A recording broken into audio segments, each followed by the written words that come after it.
This is Jonathan Vastine of Vanderbilt, and he's a guy I got to see last summer. He was up in the Northwoods and performed at their showcase event in early August. And listening to Joe and Mark and reading the questionnaires and stuff on the SEC previews, and hearing that he's going to be Vanderbilt's starting shortstop. When I first actually read and saw that, I was a little surprised, not because his talent doesn't warrant that, but last summer he was playing a little third base, little second base, little first base. But he's one of those guys from a scouting perspective where you just have to trust your eyes. And he had the quickness in the hands, the quickness in the feet, and was hitting the ball really well.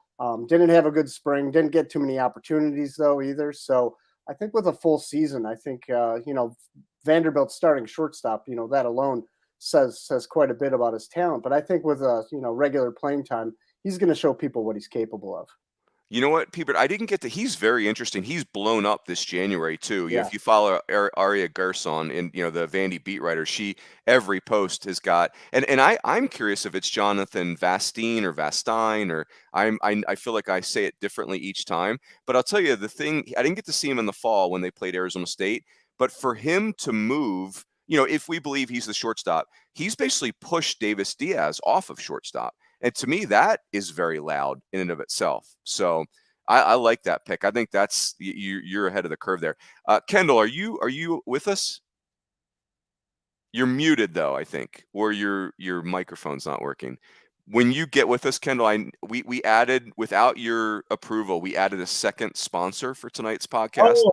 Oh, what is it? The Milwaukee Brewers? No, Pert Plus is Head and Shoulders shampoo would like to sponsor this podcast. Are we trying to find the cheapest possible shampoo to sponsor us? Yeah. Well, I haven't bought shampoo in 30 years, so I don't know. I don't even know what's cheap and what's not cheap anymore. Just use soap. Kendall, you didn't miss anything. We did the first category of our staff picks. We did your breakout star. We're going to go from the bottom of the list to the top. Do you recall? I can tell you who you picked if you don't recall. You know what? I'm not even going to look because I just talked about him on Oklahoma Space. It's my man, John Spikerman. Yes. It's a good get. He was did we almost put him as an All-American, or his overall numbers last year weren't good enough? The overall number, he was one of those guys that really blossomed towards the end of the year. So he was not an All-American guy really. But I'll tell you what, in addition to being from Montgomery, Texas, which is about 30 minutes from here, that automatically, my eyes, puts him way up here. Bar fight. But yeah, I mean, the thing about him is, I think he's going to generate a lot more power this year. I think one of Aaron's pictures from the fall, I mean, he looked like he had probably gained 10 or 15 pounds of muscle. And then you throw in the fact that he's got another year with Reggie Willits. He's already a speedy, athletic guy. I think John Spiker is going to have a really, really big year for OU. I love that pick. I'm kind of gaming the breakout star similar. I'm going to say, I don't want to be accusatory, Kendall, but Spikerman is kind of gaming it because he was a kid that, is obviously a star player that just missed the All-American list. I'm doing the same thing. I picked Blake Burke of Tennessee. I think in theory, you could argue that he's already broken out past tense. But I'm just, I'm taking whatever it was. Yeah, 14 home runs. I mean, technically, rule of the game was he wasn't an All-American. 14 home runs and 95 official at-bats last year, which is absurd. That means he's, if he gets 220 at-bats this year, quick math is 30-plus home runs. It's that kind of crazy power. Now, the issue is, there's some exposure that happens when you get the full allotment of at-bats too, right? Like that cuts both ways. But I am going to bet on the talent, and I think Tennessee's going to let him they're just going to let it ride with him. So I like Blake Burke to challenge for the home run title this year. So I could see it. I saw Blake Burke hit a ball in the upper deck of Minute Maid Park last year. I'm sold. Yep. I mean, it's the interesting thing with him, for SEC Extra previews, obviously digging into a lot of stuff, and he had one of the higher swing and miss rates on that team. I think he was in an advantageous position last year where, because of his role, he was able to kind of grip and rip in his opportunities at the plate. And, in a full-time, as you allude to, Runes, in a full-time role, does he have to change approach at all? Like, are those holes more easily found, or is he going to be a guy that maybe struggles with swing and miss over a full season? That remains, I love the pick. But if you're going to start to look for reasons why that rate, he may not be a 25, 28, 30 home run guy. That for me, that would be it. I'll tell you the other interesting thing for me is I didn't see all 14 home runs, but I felt like every home run I saw him hit was just a moonshot to the pull side. And my impression is that he's going to have to trust his power to left field because there's going to be a lot of spin and a lot of changeups backing up on him. But I think if he learns to trust himself to that side of the field, I mean, Tennessee's left field is very gettable, in my opinion. Like, I mean, a left-handed hitter can hit home runs to left field at Lindsey Nelson Stadium. So here's my other point too. Like, who's the last Tennessee hitter under Vitello and Elander and guys like that has been a total bust? Like a guy, like a Tennessee hitter that we thought was going to be really good, who just wasn't very good. Yeah. Like, is there anybody? No. And the opposite list is like waiting room, right? Like, yeah, aka Trey Lipscomb, perhaps. Yep. You know, like a guy that like came out of nowhere to have just an incredible season. I mean, Jarrell Ortega. I mean, the odds are in Tennessee's favor. That's for sure. Yep. Yeah, I'm with you. Like I think it's pick. a very underrated position player group. Who did Joseph go with? Joe went with Dylan Campbell. Dylan Campbell, Texas. Yep. Oh, that's a great pick too. Yep. Did you already talk about Dylan Campbell? Well, please go. We did, but please go ahead. Add your 10 cents or so. So I'll give you 20 seconds of heaven.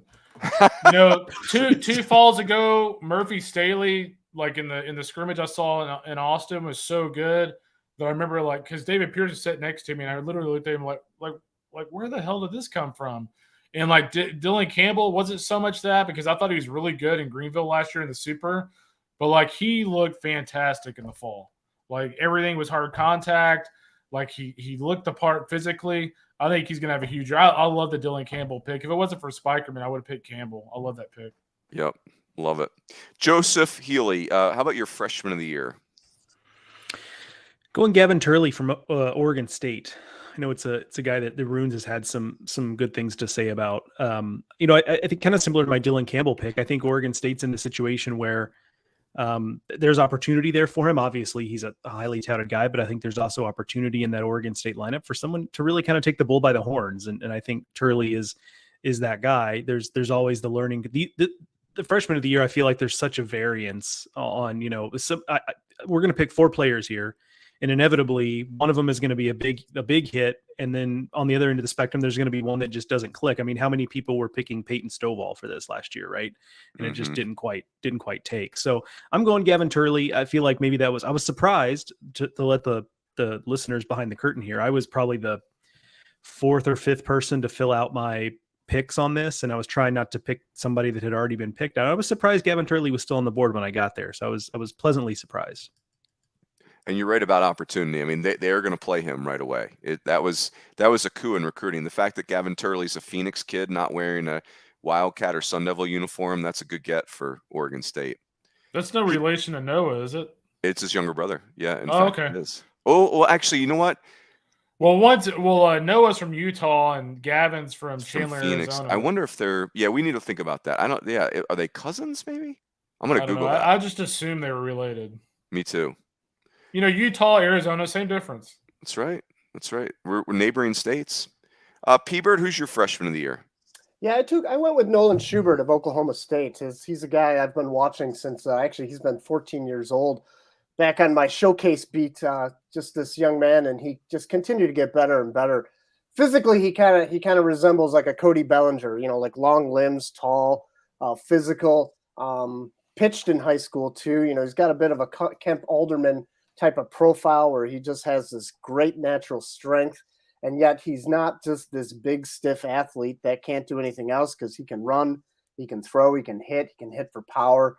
And Oklahoma State's sounds like they're going to be playing him every day, I think, in left field. So he's going to get plenty of RBI opportunities in that lineup. He's going to get plenty of opportunities to succeed. And, every step along the way, he's excelled at a high level to this point. I have no reason to believe that's going to stop anytime soon. I love it. We're going to come back to Oklahoma State. Like I don't know if you guys feel the same way. I hate picking a national champion because I feel like I'm jinxing them. And then I always pick a team that I really like, and then I'm mad at myself for jinxing myself. But spoiler alert, we may be coming back to the Cowboys there. Kendall, who was your Ooh. freshman of the year? I'm going to go with Jace Lavalette at Texas A&M. I'll tell you what, you talk about a guy that just looks the part when he steps in the box. You're talking about 6'5", 220, left-handed hitter. And, he's a guy that Mike Early has done a really nice job with. When he was coming out of high school, a lot of scouts, told me that there was a ton of swing and miss in his swing. His swing was a little ugly. But, Early from like day one, he showed up in College Station, kind of tweaked his swing, tweaked his mechanics. And, he was a monster in the fall. I think their second scrimmage in the fall, he hit 3 home runs. The reports I've gotten so far this spring, like people have just been giving me one-word answers, like incredible. And like he just seems like the real deal. And it's kind of interesting. I was talking to somebody close to their program, and I was talking to a buddy of mine at 5 Tool. It's kind of like PG, PBR, those kind of companies. And we were like trying to figure out what is the comp for Jace Lavalette. One person mentioned Josh Hamilton, which, I didn't see Josh Hamilton in high school. But they said just kind of gave him those same kind of vibes. The other one mentioned was Jordan Danks, the former Texas outfielder and standout that, they're in Austin. And so I don't know what exactly the comp would be with Jace Lavalette, but I'm actually just sitting here watching his old PG video. And he just looks like a fantastic player. And here's the other thing about Lavalette too, is when you look across the country, and I think the same thing applies to Paxton Kling at LSU, but when you look across the country and you look at A&M's lineup, they're going to start 7 guys in their everyday lineup that were on a team that was one of the Final Four teams in college baseball last year. They do not need Jace Lavalette to go out there and feel like he has to hit 340 with 18 bombs or 14 bombs. Like Jace Lavalette is just like icing on the cake for that team. So I think the fact that he does not have a lot of pressure on him is really going to benefit him in his first year. Love it. Some of these kids, isn't this amazing, the size of some of these kids we've just mentioned? I mean, they're freshmen in college, and they're just like man children. Well, it kind of reminds me of myself, 6'5", 220, just totally chiseled physique. Oh. Do you know that when I played at Notre Dame, air quotes played, the Pat Murphy loved the football players. And we had 2 NFL caliber tight ends that played baseball for us. One was Irv Smith, who ended up being a first-round pick of the Saints. And his son, Irv Smith Jr., is like the Vikings. He got traded this year, but, the tight end at Alabama. And we also had a guy named Frank Jacobs who caught a touchdown pass in the national title game against West Virginia. Frank he was from Kentucky, 6'5", 240-pound Greek god-looking guy.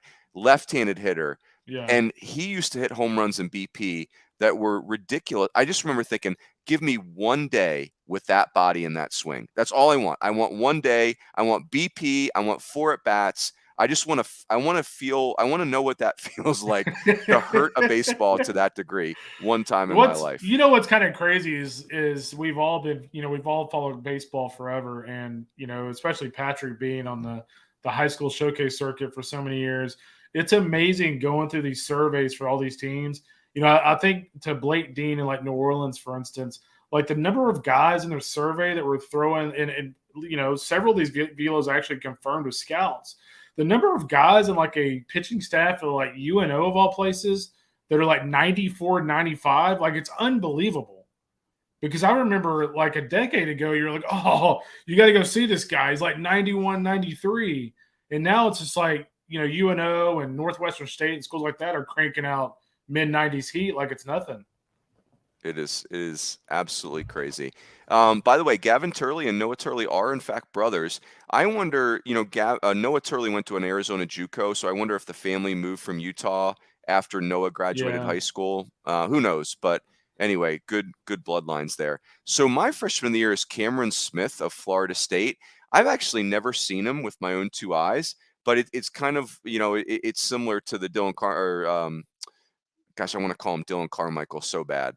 Your guy, Dylan Campbell. Gosh dang. Okay, Dylan Campbell. We got you. Carmichael Campbell. It's close. Yeah, that's right. Braden Carmichael. So who I want to compare him to. They're not comparable at all. I just got to think Earl Campbell. There you go. Your Oilers sweatshirt, Joe Healy.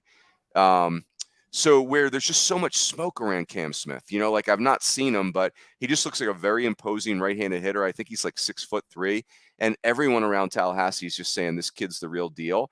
Obviously, it's a good place to hit. Link Jarrett's as good with hitters as anybody. So give me Cameron Smith of Florida State as a potential freshman of the year candidate. Patrick, have you ever seen him, by the way? I have not. No, I have not seen Cam Smith. It's interesting that you mentioned him, though, because I'm seeing him just like his name pop up a lot, as guys to watch in year one. But he's not a guy that I've seen at before this point in time. So same thing, by the way, 6'3", 225 pounds. All of our guys are big physical dudes. So yeah, that's interesting. Maybe he doesn't exist. If none of us have ever seen him, are we sure? What was the April Fool's Finch or something, whatever that? Sid Finch, yeah. Sid with 2 Ds. Yeah. Oh, so great. Classic story. Very good. All right, so we did freshmen. So the next category is pitcher of the year.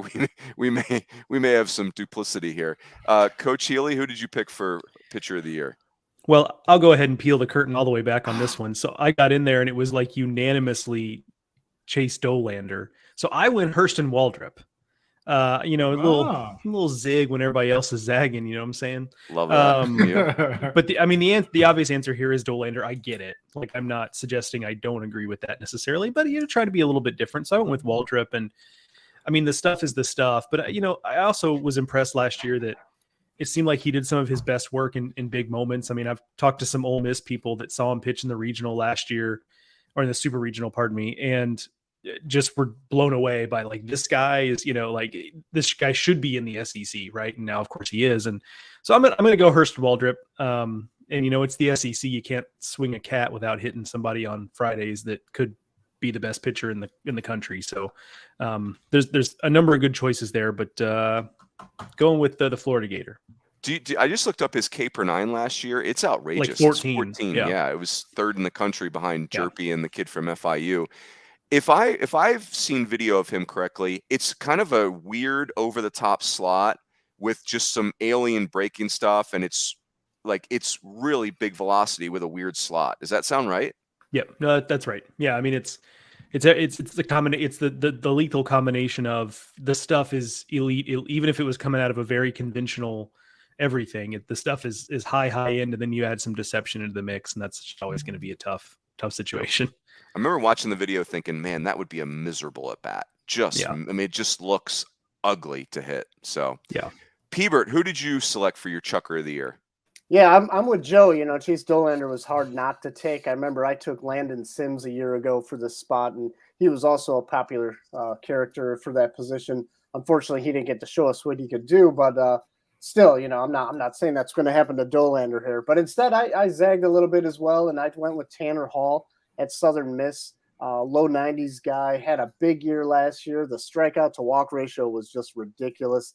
I love guys that are fastball changeup. Like, that's kind of the basis of how he pitches. And he's got a slider that he mixes in there too. But, doesn't throw like super hard. It's consistently low 90s. But, to Kendall's point, he's not that new pitcher that where everybody's throwing mid 90s and touching higher than that. That's not really his style. He kind of carves hitters up a little more. He can be hit at times, but yeah, he does really well. The changeup is the separator for him. I think he could be poised for an even bigger year, and he already had a big year a season ago. So Tanner Lewis is my guy, or Tanner Hall. Sorry, not Tanner Lewis. It's a little choppy on the names in the beginning. I mean, Dylan Campbell, he might be, Dylan Carmouche by the time I'm done with him tonight. Like, he's not done getting incorrect names. We haven't even thrown the first pitch yet, Peebert. So these are all mulligans on names so far. Jonathan Vastine, Vestini, who knows? Well, it's the world is our oyster at this point. But yeah, and that changeup, by the way, Tanner Hall's changeup is like, I think calling it a changeup is probably doing it a disservice. It is some type of Vulcan, weird looking. I mean, it is not possible to make contact with that pitch. That is really a special out pitch. I wonder if just quickly, I wonder, just a thought experiment here too. I wonder if the fact that, Southern Miss in the Sun Belt, very good league, but you wonder, does that work for him or against him? Like, he's clearly a high end, so he could put up just really nasty numbers because the bottom of the Sun Belt is going to be softer than your average power conference. That's fair to say. On the other hand, though, like, it's like, how good would he have to be in the Sun Belt to be the? So I'm not sure if that really works for or against him, but that's kind of an interesting thought experiment on someone who's that good. Yeah, let's not forget that Chase Dolander in the Sun Belt had an ERA over 4. Yeah, that's a good league, no doubt. League. Yeah. Granted, he was a freshman. I mean, it's a little different. Yeah.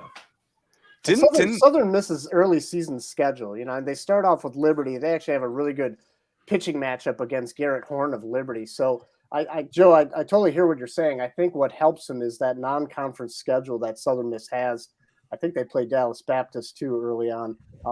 It's going to help him because I think creating those memorable moments, is what's really going to last in the memory of the people that vote for those awards. So 100%. I think that's going to be very impactful. 100%. And I'm looking at it right now. Scott Berry and Christian Ostrander did something really clever with Tanner Hall last year. Remember, they made him the midweek starter for like the first 5 weeks, so he got to pitch against South Alabama, Mississippi State, and Tulane, and then they slid him into the weekend rotation for Conference USA play. So that was well done. I love that. That's awesome. Yes. Who's up? Kendall, pitcher of the year? I mean, come on. Chase, I guess I'm going to be the one guy to be Chase Dolander, but I'll give you 2 names. I wouldn't. The one will surprise you a little bit. The other one not so much. But keep an eye on Paul Skeens at LSU. I was looking back at some synergy video that was sent to me in the fall. I mean, he was sitting 99 to 102 for like 4 innings, legitimately. The changeup was like 90 to 93, and the slider was upper 80s. If he can maintain that kind of stuff the entire season, I mean, he's going to have an incredible year. So keep an eye on Paul Skeens. And I think my potential surprise could be Nathan Detmer at A&M. Speaking of guys, and I know this is like the second Aggie I've mentioned, but when you look at Nathan Detmer, I mean, he has been 94 to 98, bumping to 99 over the last couple of months. And so, he's already got the body. We talk about, we talk about frames, right? I mean, you're talking about 6'5", 225 right-hander, who, if you think back to last year when they played Vanderbilt, flashed a plus slider. If he can command a breaking ball and if he can hold that kind of velocity, for me at least, that makes him go from a kind of late first round, second round type to probably halfway through the first round and up type of pitcher. So again, that's if he's just 100% what he's been in practice, but keep an eye on him as well. Love it. Vandy Chris is in our chat, and it looks like it's Jonathan Vastine. So we'll get it. That's good. I went Dolander. It's basically Jacob deGrom college version. Ridiculous stuff. It's that low slot, high ride stuff.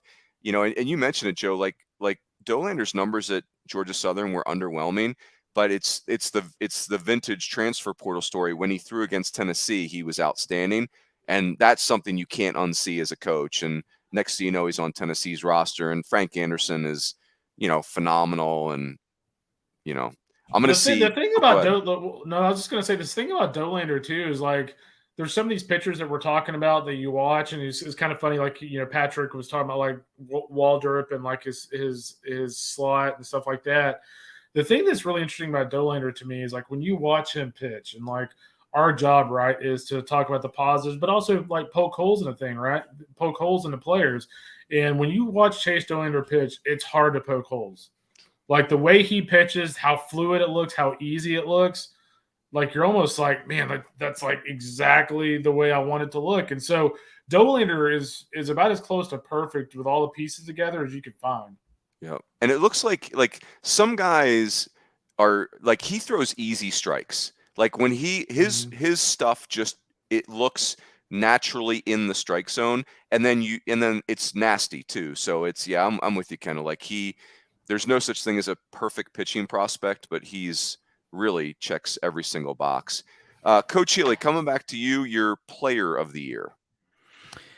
Glad it came back to me real quick because you mentioned Vandy Chris in our comments. He gave a shout out to Carter Holton, and it's worth saying just so many freshmen kind of hit that wall, then taper off, and he really ran through the tape last year. He mentions 2 runs in his final 5 starts. I think I looked it up one day. It's like his last 35 innings gave up 2 runs.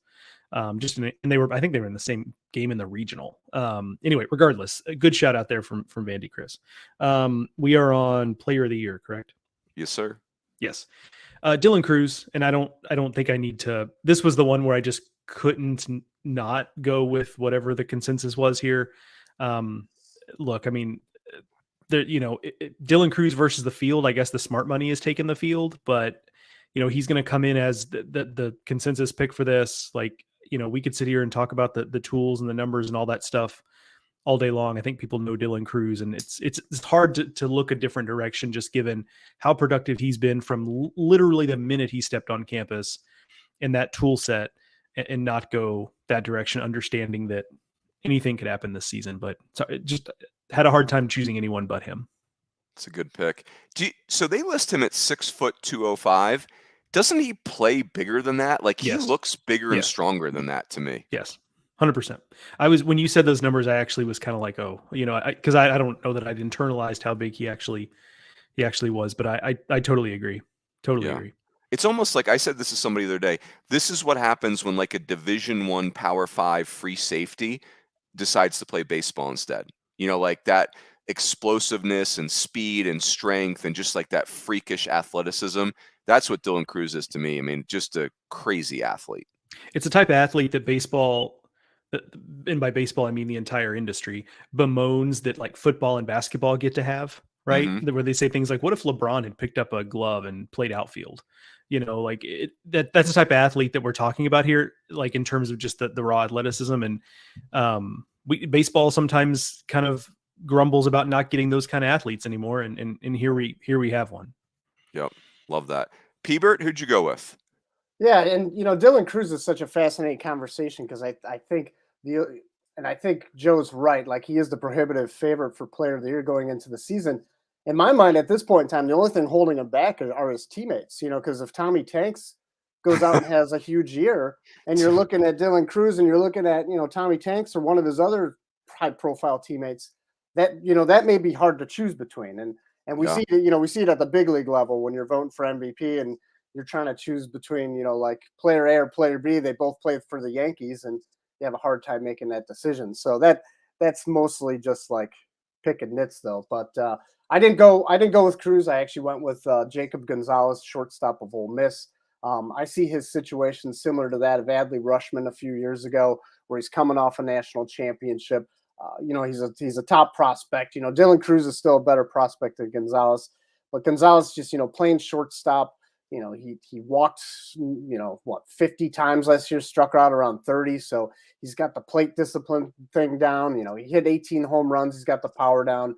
He hit under 300, and I think that's the one part where people see that batting average and they kind of pause a little bit. But I think he's due for just a gigantic season if he didn't have a big enough year a season ago, and I think he's going to be in that mix.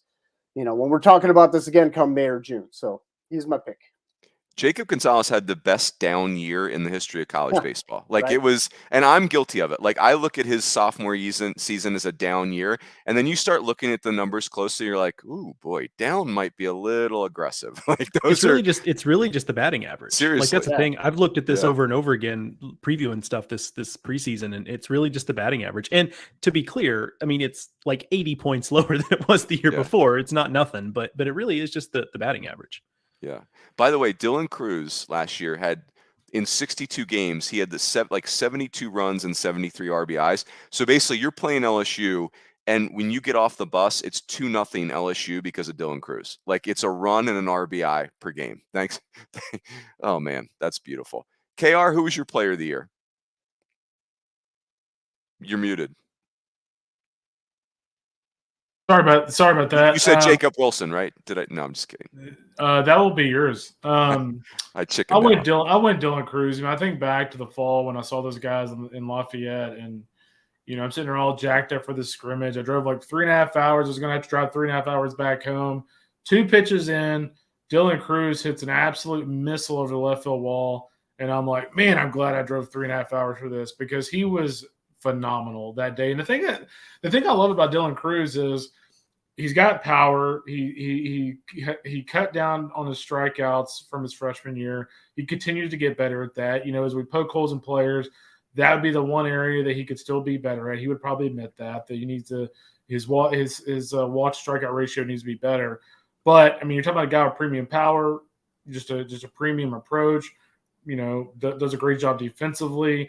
And the thing I like about him, and this will not surprise you, is just his overall demeanor out there. Like, this is a guy that approaches college baseball like it's a full-time job. And if I'm a pro team or I'm a scout and I sit there and see his personality, see his demeanor, like, man, it's hard for me to look at that and go, you know what? Like, yeah, we're not going to take that 1-1. Like, it's really hard for me to see that just with his demeanor. You know what's interesting? When he pulled himself out of the draft a couple of years ago, I remember hearing some scuttlebutt like, oh, like he knew he wasn't going to be a first rounder, and it was just kind of like a save face type of move. And it kind of like there's a little bit of a dark cloud when you hear stuff like that. And immediately when he started playing college baseball games, you're like, I think that might be a mischaracterization because this dude is crushing college baseball and he is about to make a lot of money. So. Yeah, I love that. Boys, I went Vance Honeycutt of North Carolina. I just think he's so fun. True freshman. Again, this is what happens when a Division I football athlete picks baseball. He's 6'3", he's 200 pounds, and he's the fastest player on the field. And he's got quarterback athleticism, quarterback agility, quarterback coordination. And, this dude hit 25 home runs. He stole 29 bases while punching out 90 times. He was a strikeout and a half per game, basically. And if their contact rate improves, who knows what he can do? And I know we don't keep track of how many home runs he stole from opponents, but it was probably 8. I don't know. Like, I feel like every time I looked over, he was jumping over the fence and stealing a home run. So, Vance Honeycutt, is he going to be the player of the year? I don't know, but he's as exciting and as fun of player as we have in college baseball. To your point there, Runes, I mean, since Aaron's not here, I have to bring up this point because I'm sure he would as well. That he went through like a massive swing change in the middle of last year, which is always a tough thing to do on the fly. And so if you look at the strikeout breakdown, a lot of it came during this really tough stretch for him, kind of in the meat of the season. So I think he was already showing signs of kind of growing out of that big time swing and miss as the season went on. So if you're looking to buy stock on the idea that he's going to swing and miss less, I think that's a really safe investment there because he was already kind of growing out of that at the end of last season. That's a great point. I love that. Next category, boys, is a sleeper outside of our field of 64 prediction. I love my pick here, by the way. Newsflash, sleeper. So it's a team that you like that did not make our field of 64 projection. Hopefully I'm not in error here and picked a team that we actually did select. But Joe, who'd you go with here? Yeah, I checked the bracket just to make sure I wasn't going to pick a team that was. So I went with Old Dominion. Shout out to Chris Finwood, the foremost Division I baseball coach on the topic of Stoic philosophy. He's a student of Stoic philosophy. He's interesting guy to talk to about stuff like that. Always reading a book. I always ask Chris Finwood what he's reading because he's got some interesting recommendations. But going Old Dominion, I think they're in the Sun Belt. We talked about how good the Sun Belt is. So this is a little bit of a bet on the Sun Belt being a 4, maybe 5 bid league at the end. So the teams that rise to the cream of the crop in this league is going to have an opportunity to be at larges. So you like that. I also, I did a fall report on them. So I had a little bit of looked a little bit deeper into them, and they're in a situation where they actually like their pitching more than they like their offense right now. And so I'm just going to bet on Old Dominion always hitting. Now, yes, they play in an offensive environment. That's helpful, but they're also have been very, very good the last 5 to 7 years at developing offense and developing hitters. So I'm going to bet on the offense coming along, and if they really like their pitching more, I'm going to bet on that pitching. So this is a bet on A, the Sun Belt, and B, ODU being in a position where by the end of the year their lineup is as reliable as it always is. That's a program that strikes me as having a very healthy sense of self in recruiting. Yes. Like, I feel like Virginia's a very underrated high school state for baseball. They always are getting kids from Pennsylvania and New Jersey. Yeah, like Old Dominion, they have the whole recruiting plan licked, it feels like. Yeah, they don't get, they tend to not get over their skis with guys or chasing this or that. And they do have some churn on the coaching staff. Logan Robbins has moved on there, so I mean that will continue to have to have that in the program. But I think you're right. I mean they tend to get very Old Dominion type players year after year. Logan Robbins, I think he just became the offensive coordinator at Notre Dame for football because we're scrambling. Actually, we promoted our tight ends coach. It's just let's not go there. Peebert, who is your sleeper pick here? Yeah, I went with Clemson for my sleeper pick, and I see a lot of time in the offseason was spent focusing on how perfect of a hire Link Jarrett was at Florida State, and I can't argue with that because I covered Jarrett at Notre Dame several times, and I don't think I've ever seen a coach basically just take a team and put them on his shoulders and carry him to the College World Series, because that Notre Dame team he inherited was not really that different. I mean, he had some other players he brought in from the team that he took there, and he just had so many guys buy in.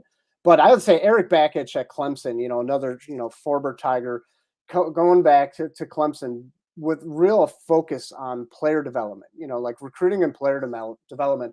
That's inheriting a team that was pretty good last year. Lineup, a lot of guys are back that hit well. He's bringing Riley Bertram and his infielder and Willie Weiss, his closer, with him from Michigan. And I see a team that could potentially not have that much struggle with that new turnover. He's obviously got his work cut out for him for years to come, but I think he's picking up quite a bit with that Clemson team. And, we saw it last year with the ACC, like those teams just spend a lot of time beating up each other. And, a lot of teams got off to a hot start, but by the time the dust settled by the middle and end of the year, a lot of those teams were right in the same pack together. I don't see that much separation between, say, Clemson and some of the other teams that they're going to be right there with, possibly fighting for an NCAA tournament spot. I always worry, the coach in me worries that ADs see what Tony Vitello has done and see what Link Jarrett did at Notre Dame. And then that's not good for the profession, right? Like, I promise you, athletic directors, it's not as easy as Link and Tony have made this look. But you're right, Patrick. I mean, what Link did at Notre Dame, they went from just floundering in the ACC. I mean, I think it was 2015 where Notre Dame was third in the ACC, and that was very impressive. But they really just it felt like they kind of just were a little bit lost at sea. And then Link comes in there and, keeps Chuck Ristano, and man, oh man, they got good fast. I mean, it was crazy. And that you bring up a good point with Ristano and even Wallace. Like, those are all those coaches, and he took them all with him to Florida State. That's an all-star coaching staff, and some of those will be for real. As you know, Kendall, I mean, Eric Bakich, people wanted to date Eric Bakich, right? Like, Clemson was not the first school that wanted to hire Eric Bakich. They were just the first ones to pull it off. So I like that. Kendall, who are you going with for your sleeper team? You're muted again. Your mute button is outstanding tonight. I'm going to say your mute button is the player of the year, Kendall. The mute button is playing great defense tonight. Really locking Kendall down. Defender of the year. So in typical KR fashion, I'm sitting here doing some work on the side. So what I don't want is for you guys to hear all my clicking. So that's good. Appreciate it. But I did hear you basically just give an introduction to my team, and that's Florida State. My thing about Florida State is when you look at Link Jarrett and the job that he did at Notre Dame, people forget, the team he had, before the COVID year that won, what was it, 43 games? The year before the COVID year? Was that right? At UNCG, they had a great year, but I think missed the tournament because they got clipped in the. I'm sorry, I'm thinking of his first year at Notre Dame. First year at Notre Dame, they were 11-2. And they had swept North Carolina. That's what it was. I was trying to remember exactly what happened. But yeah, they swept North Carolina on the road. They were 11-2. They were getting off to a hot start. Obviously, we know what he's done with Notre Dame since that point. But my thing about that is if you can get, and granted, as you, Ruins, have pointed out so many times, they did kind of fast track things because they went out and got a bunch of older players out of the graduate transfer portal. But when you look at the job that he did with that program, and you kind of plant him into Florida State, a place that he's familiar with. He knows how to win it at Florida State. Man, it's just hard to imagine they don't have a really good year, a really surprising year. Because if you look at them offensively, you mentioned Cam Smith. They get guys like Jordan Carrion back. They've got some decent pieces offensively, and I think when you look at those guys on the mound with Carson Montgomery, granted he needs to take a step forward, needs to be more consistent. You think about Jackson Baumeister, Wyatt Crowell's moved to the bullpen this weekend, but he's a premium arm. Chuck Ristano has some really nice weapons. So I just think Florida State, like on paper, they look like they ought to be a pretty decent team. And I just think Link is one of those guys, and I'll throw Rich Wallace in there as well. That staff gets the absolute most out of their teams, and I don't see them going from a staff that did that at Notre Dame to a staff that doesn't do that in year one at Florida State, a place that they know very, very well.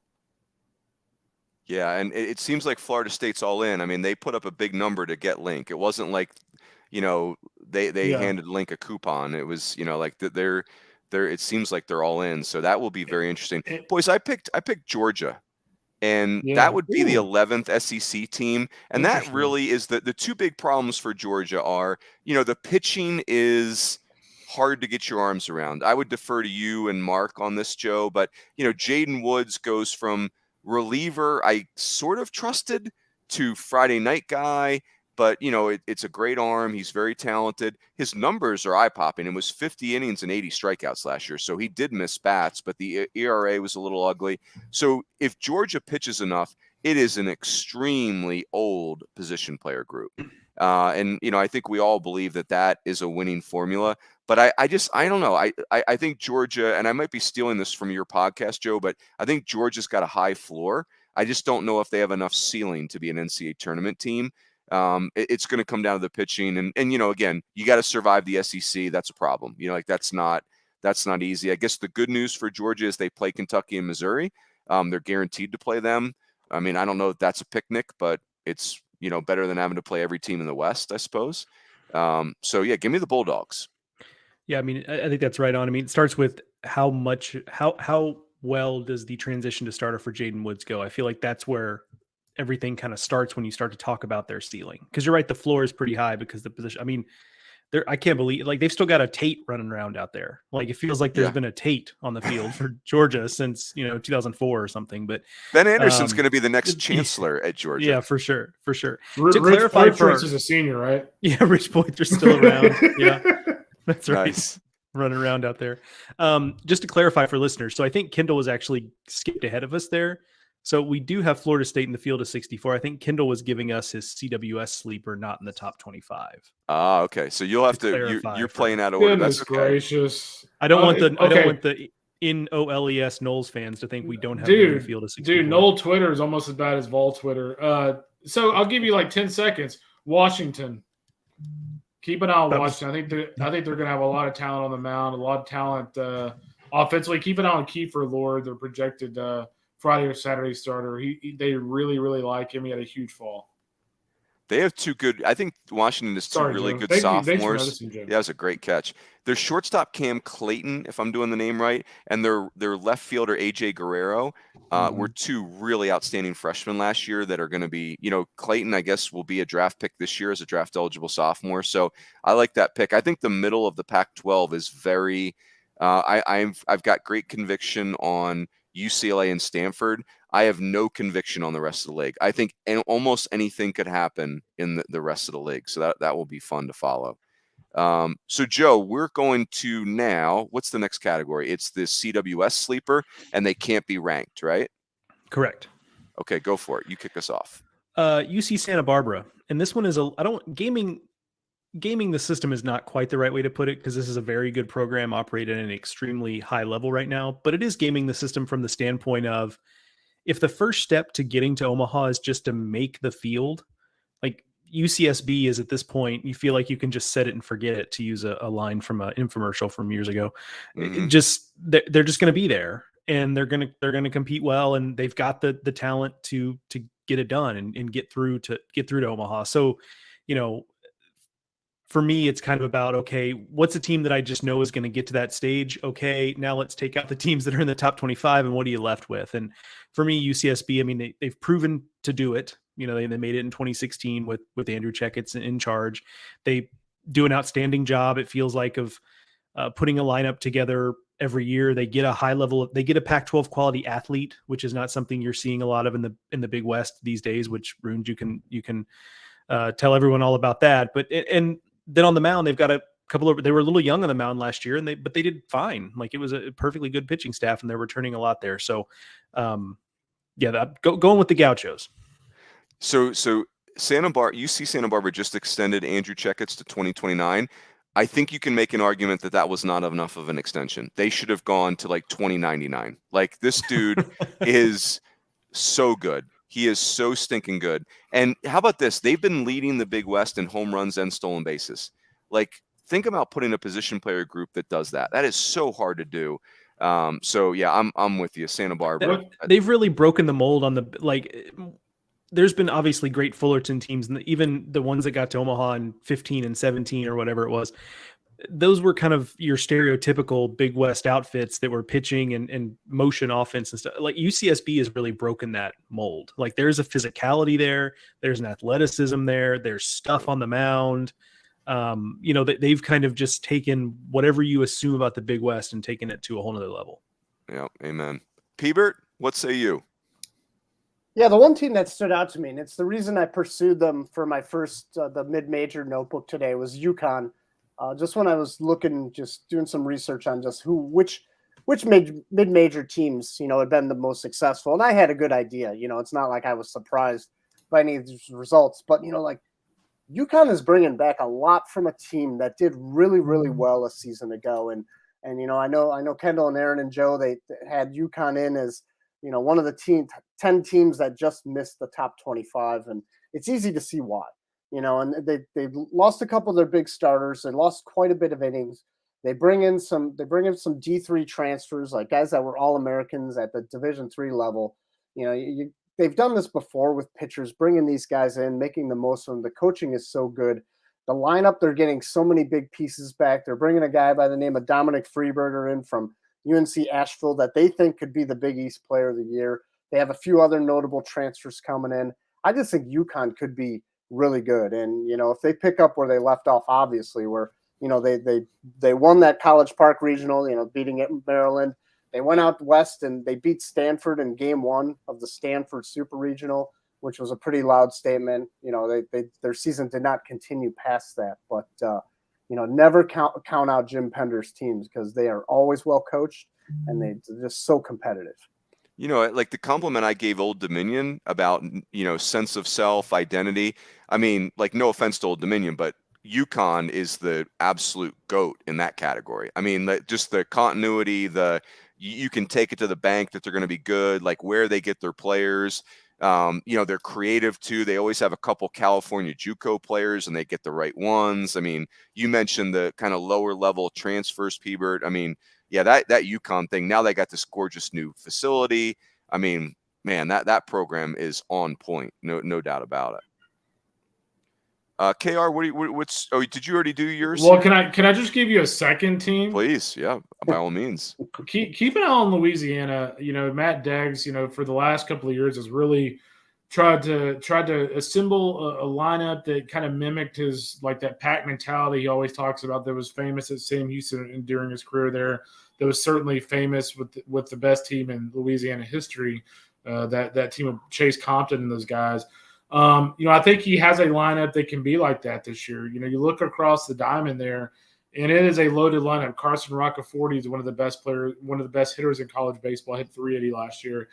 Heath Hood in the outfield is a really nice player. Kyle DeBarge will be a top 2 or 3 round pick in a couple of years. He's a ultra talented shortstop. Reminds me a lot in terms of his potential. Blake Trahan, that was an All-American there, and certainly I want to say Blake was a late second, third rounder in the draft. And then you look behind the plate with a guy like Julian Brock. We talk about, the guys looking the way you want them to look. I mean, Julian Brock is that guy, like 6'2", 220, solid as a rock, really good defenders, got power at the plate. So I just think Louisiana, when you look at this offense, it's already an Omaha caliber offense. The question I have is just on the mound. They need, guys like Jake Hammons. They need Carson Flunau. Tommy Ray, guys like that. They need those guys to step up. If they can, and if they can stay healthy, that could very well be an Omaha team and kind of be like Georgia Southern last year as a kind of surprise Sun Belt team that ends up hosting at the end of the year. So keep an eye on the Cajuns too. Love that. I'm all in on the Fun Belt this year. Boys, I picked Rutgers. You know what? Like, Joe, we did a podcast recently where you commented on Arkansas and Dave Van Horn, where I'm in on. I'm paraphrasing you now. You basically said I'm in on Arkansas, and I don't even care who's on the roster. Like, if Dave Van Horn's still the head coach and that staff's still in place, I'm in. And then, I think, you look at Arkansas's roster and you're like, oh, of course it's very good. And I actually feel that way about Rutgers. Rutgers is a weird pick because they haven't made an NCAA tournament under Steve Owens yet. And now I'm picking them to go to Omaha as a sleeper. But I believe in Coach Owens and that staff so much. And I feel like they're so locked in on what, like, Steve Owens figured out what is going to work at Rutgers so fast. It's mind-boggling. And then, again, so I wanted to pick them, and then I was like, you're forcing it. And then I looked at the roster, and I was like, no, I'm not forcing it. I mean, you start looking at it, they've got this left-handed hitting catcher from Canada, Hugh Pickney, who sounds amazing. Fifth-year senior Xavier Vargas from Rhode Island at first base, Tony Santa Maria at second base. I mean, come on, like, if your name's Tony Santa Maria, you're clearly a good player. Fifth-year senior at third base, Chris Brito. Evan Slight, a transfer from Virginia, who obviously was a big recruit. Ryan Lasco, who's mini Mike Trout. I would be, I would be lying if I said I wasn't a little anxious about who they are on the mound. But I do like this Drew Conover kid. Sounds really, really interesting. I think he's a transfer from Seton Hall.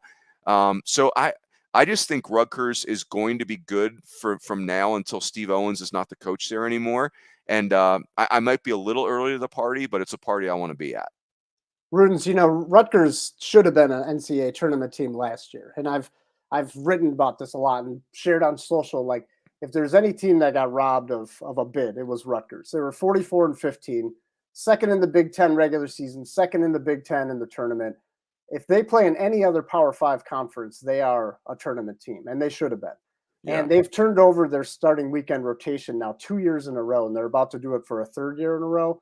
And they were something like 24th in the nation in ERA last season. So, they're good at defense, they're good at offense, they're good at pitching. I think that's a great pick because Rutgers is going to be very dangerous. And now they got a big chip on their shoulder that they're going to play with. So to me, Rutgers and Wofford from last year are like prime examples of why we need the tournament to expand a little bit. Like, those are great teams that had great seasons that get squeezed out in the current format. And they get squeezed out on the last day, right? They get squeezed when there's upsets in conference tournaments, and it's such a bummer. So, well, the other thing about Rutgers too is, like, as you're Steve Owens and you're building that program up, people point to Rutgers having kind of a weak non-conference schedule last year. Well, if you're Steve Owens and you're Rutgers and you're trying to establish a winning feeling, a winning culture in that program, it makes zero sense to go out early on in your career and go schedule Tennessee. Let's go play Florida State on the road. Like, that makes no sense. Like, the way they scheduled for what that program was last year was very smart. So I actually am with Patrick. Like, I feel like they were a team that probably should have been in the postseason. Again, it's easy for the committee to go, oh, well, their non-conference wasn't very good. But I'm kind of one of those people, like, I kind of pull back the curtain a little bit and go, okay, what was this program's situation when they put together that kind of non-conference schedule? It's not like they're, Texas or Oklahoma and just suddenly played a horrible non-conference schedule. You kind of have to start somewhere, and that's the way I felt about Rutgers last year. But, it all comes out in the wash, boys, because you remember we were having that conversation about Campbell circa like 2013 when they went like 49-10 and didn't get in the tournament. And, Greg Goff and his staff were really upset, clearly, and that team. And, it feels like Campbell's literally been in the tournament every year since.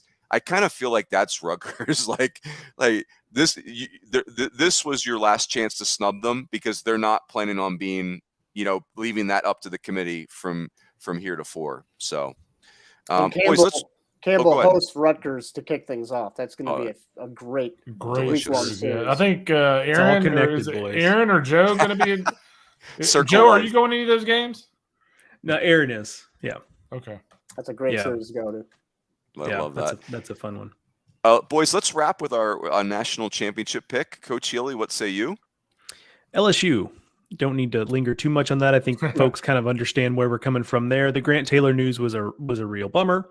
I'm certainly not gonna, they'd much rather have him than not. But the way this team has been built up is really to withstand something like that happening. So I'm not too deterred by that. I think obviously the offense is going to be excellent. I would be shocked if it wasn't. And the pitching talent is good. So I think there's a lot to like there. There's a reason we have him number one. Joe, if you had not picked an SEC team, do you think that would have been good or bad for SEC extra subs? I actually think it would have been good. Like everybody needs a villain. If I'd have rolled out with Stanford or something. That's especially Stanford, because it's one thing, it's one thing if it's, powerhouse team from ACC or Big 12, but the fact that it would be Stanford would just be too far afield. Yes. That's my favorite thing about fan bases is like I complimented 2018 Mississippi State on Twitter the other night because it was really one of the most magical seasons in the history of our sport. And Oregon State fans were piling on, reminding me as if I couldn't remember who won the national championship that year. And I'm actually for that. Like, I love that the Beaver Nation did that to me. Don't stop doing that. That's what makes it great. So there you have it. Peebert, what say you here? Yeah, I took Tennessee. I finished the season last year watching Tennessee get beat by Notre Dame in Knoxville, and I remember very distinctly that when the bracket was released on Memorial Day, and you saw Notre Dame get assigned to that Statesboro regional, Georgia Southern, and then you look across the bracket, you see them with Tennessee, and I think that was like the worst matchup because going back to our whole conversation with Link Jarrett, like, he had that team prepared, and when they went on the road, it was truly a business trip, and they took care of business. They didn't let those fans, they didn't let any of that get into their heads, and I just think Tennessee is going to build off of that because that team was way too talented, and for as good as Notre Dame was last year, Tennessee was way too talented not to make it to Omaha, and that season was absolutely ridiculous. The number of pitchers they're bringing back alone. You talked about Blake Burke and, Maui Ahuna, coming in from Kansas. This Tennessee team is going to be special once again. And I think we're going to see it early and often. And, if LSU and Tennessee number 1 and 2 at the top of the rankings, I think is a great way to kick things off. Kendall, we have the perfect segue. Yeah, I will go with Tennessee. Patrick made a great point with Notre Dame and in that Notre Dame series. And I think Tennessee is a like the poster team of like the year after the team after the team, so to speak. Because I think when you look back at last year, Tennessee learned a lot of valuable lessons. This was a team that, they played strangely enough with a chip on their shoulder, despite the fact they were as good as they were. They played like they were underdogs, but they also played an emotional level like nonstop that was up here, and it's hard to do that all the time. And it's hard to do that when a team like Notre Dame, who's an older club, goes in there and kind of kicks you in the teeth.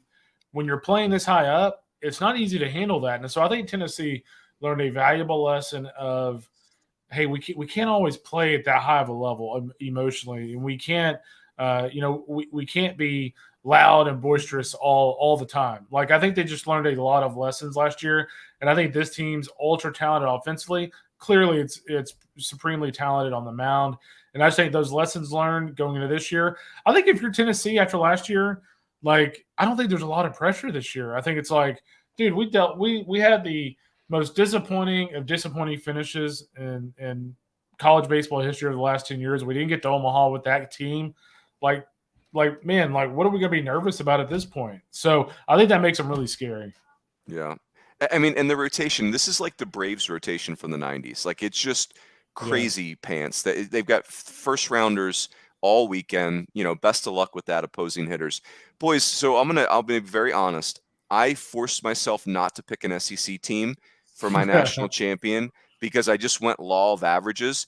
I mean, you guys know this, but we are a foul pop-up away from sitting in college baseball with 5 straight SEC national champions, and that being 5 different teams, none of which are named LSU and Tennessee. I mean, think about how bonkers that is. We almost had 5 straight national champions from this league, all different. None of them were LSU or Tennessee, who are our 1 and 2 right now. So then I started thinking, okay, who could do this? And I settled on Oklahoma State, one thing that's easy to forget is Oklahoma State, when they went to the College World Series in 2016, they went out 2-0. And then I think it was Arizona came back and clipped them twice. So I like, there's something about the mojo of this Oklahoma State team. Obviously, I love Rock Riggio. I like what they've got back. I like what they added. It's going to have to come on the mound. You've got 2 transfers and Kiesel and Jerron Watts-Brown, and then you got a freshman in Brennan Phillips. There's a lot that has to come together on the mound, but there's a lot of talent on the mound too. So I feel like Oklahoma State has been that team where they've been Omaha caliber for several years. They keep getting tripped up in these weird scenarios. And so I'm gonna stick my neck out there and go with the Cowboys. There you have it. Mic drop. Boys, we really laid out there for you to really let that sit. Yeah, that's right. The listeners really soak that in. That's right. Thank you. The emphatic pause. Boys, let's wrap with your weekend plans. Joe Healy, where will you be? Donde está this weekend? Relatively local, starting the SEC Extra season, going out to see Kentucky play at Elon, which I'm fascinated by, just from the standpoint of, one, Kentucky's a little bit of a mystery team. They've recruited, they went big out of the transfer portal again, and it's like an interesting group of guys. It's a combination of mid-major guys who have performed. They've got some lower division transfers. Their Friday guy is a D3 transfer who played on a team that went like 5-30 last year, but he's Logan Martin, and he's up to like 97, and it's a pro body. And so I'm interested to see him and just see how that offense clicks. And I'm also just fascinated by, this is the 3rd time in the last 4 full seasons or maybe it's 5, that Kentucky has started its season with a road series at a mid-major program. They played Jacksonville State last year to begin their season on the road, and they played Austin Peay in 2019 to start the season on the road. And, I talked to Nick. I actually went out to practice as just a little bit before we recorded this and kind of asked about it. And, they're just kind of a big believers. I mean, one, the weather in Lexington can be kind of dicey, so they try to move around a little bit, but they're just believers in going out and getting some road experience early and doing an early road trip, and kind of that forces the players to bond and get to know each other and spend a lot of time on the bus together and all those kind of things. But the other thing I find fascinating about it is that, there's going to be a lot of teams that play in road atmospheres that are going to be electric, right? But you're playing in a mid-major facility. The atmosphere is not going to be what it is in the SEC. You're going to have to create your own energy. You're going to have to problem solve for yourself. You're not going to go out there and get jacked up because there's going to be, 7,000-8,000 people in the stands screaming at you. So I think it's just a unique atmosphere for a team like Kentucky to be in. And so I'm excited to go out there and see it. I don't know if you would agree with this, Joe, but one of the things I catch myself doing with Kentucky is I catch myself dismissing them because I know I've got to walk away from 3 or 4 SEC teams, right? Like, I can't love all 14 of them. That's not logical. So Kentucky becomes the team that I walk away from out of, because the transfers and, you got to pick somebody. And then anybody that was at Hoover last year, like I felt like in Hoover, people couldn't stop talking about Kentucky. Like, it was almost like they were the most impressive team in Hoover, not named Tennessee last year. And so, again, this is, if you're an SEC team, you've got good players. Like, that's just, bad players don't end up on SEC rosters. No doubt. I mean, the other name there is James McCoy, who's like a mystery man. He redshirted last year, not even with an injury, just like a traditional redshirt, and then went to the Northwoods. Maybe Patrick saw him, but went to the Northwoods and really lit it up out there. Now there's a ton of buzz about him, and I think our David Seifert at D1 has him ranked in the top 50 or so players and for this year's draft. I mean, he's a guy to watch as well. I mean, and Kentucky's not as far off as people might think. I mean, sure, we could play this game with any number of college baseball teams, but they were probably the last team out left in 2018, and a lot of people thought they should have been in 2018. And then last year they were probably 1 or 2 wins away from being in. Mm-hmm. And if they make it in those 2 years, they're in 4 regionals in 6 years, or whatever the math is there. And instead, it's obviously not that, and they haven't been in a long time. But they're really not that far off from being in a really healthy position, and that's how the cookie crumbles. That's how this game works. It's a zero-sum game. But I think there's this perception that they're just kind of out in the wilderness running around, when reality is they've been right there. They've just kind of been on the wrong side of it. Yep, very fair. Patrick, what's your weekend plans?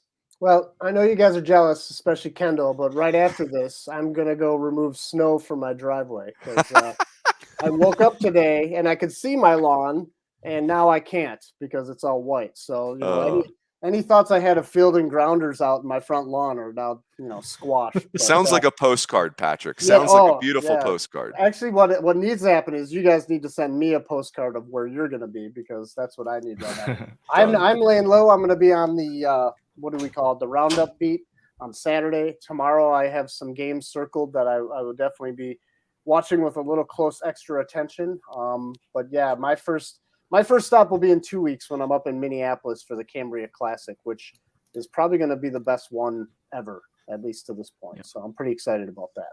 Love it. KR, what's your plan of attack this weekend? I'm heading to Globe Life to see Oklahoma State, your championship pick. I'll see Vanderbilt.